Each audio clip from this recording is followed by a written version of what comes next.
Day 92 grow with flow. இன்றைக்கி நம்ம semi-final டே வாங்க பார்க்கலாம். காலைல வேகமாக விடிஞ்சிட்டனால ஒரு 4 ப்ரெட்டும் போகிற வழியில் ஒரு நெல்லிக்காய் எடுத்துக்கிட்டேன்.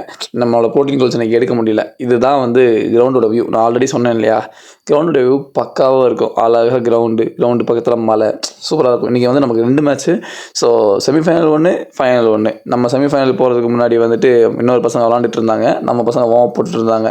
நேற்று நம்ம என்னென்ன மிஸ்டேக் போடலாம்னு சொல்லி அவங்க இன்றைக்கி ரெட்டிஃபை பண்ணுங்களான்னு சொல்லிட்டு செமிஃபைனல் நம்ம வின் பண்ணிட்டோம் 4-0ன்னு சொல்லிட்டு. அப்புறம் 1 மணி நேரம் கேப் விட்டுருந்தாங்க. அந்த 1 மணி நேரம் கேப்புக்கு அப்புறம் திரும்பவும் ஃபைனல்ஸ். ஸோ இன்றைக்கி ஒரே நாளில் வந்து 2 மேட்ச் ஆடுற மாதிரி இருந்துச்சு. ஸோ அதனால் செமிஃபைனல் முடிச்சுட்டு அப்புறம் நம்ம இதில் என்னென்ன மிஸ்டேக் திருத்திக்கிட்டால் நம்ம நல்லா விளாட முடியும் ஃபைனல்னு சொல்லி அதை பசங்கள்கிட்ட பேசிட்டு கிரேப்பில் போய் வாழைப்பழத்தை வாங்கிட்டு நம்ம ஃபைனலுக்கு ரெடி ஆகிடுச்சு. ஸோ ஃபைனல் பார்த்திங்கன்னா நம்ம 2-0ன்னு சொல்லி நம்ம வின் பண்ணிட்டோம். அதுக்கப்புறம் ஃபைனல் முடிஞ்ச பிறகு எப்பயும் போல தான் ப்ரைஸ் டிஸ்ட்ரிபியூஷன் தான். அப்புறம் உட்கார வச்சு எல்லாத்துக்கும் ப்ரைஸை கொடுத்துட்டு நம்ம வந்து தோழரோட ஒரு ஃபோட்டோ, அவர் டீமோட ஒரு ஃபோட்டோ, தனியாக ஒரு ஃபோட்டோ, லாஸ்ட்டில் கப்போட ஒரு டாட்டா போட்டு கிளம்பியாச்சு. ஃபாலோ பண்ணுங்கள், ஜாலியாக இருங்க.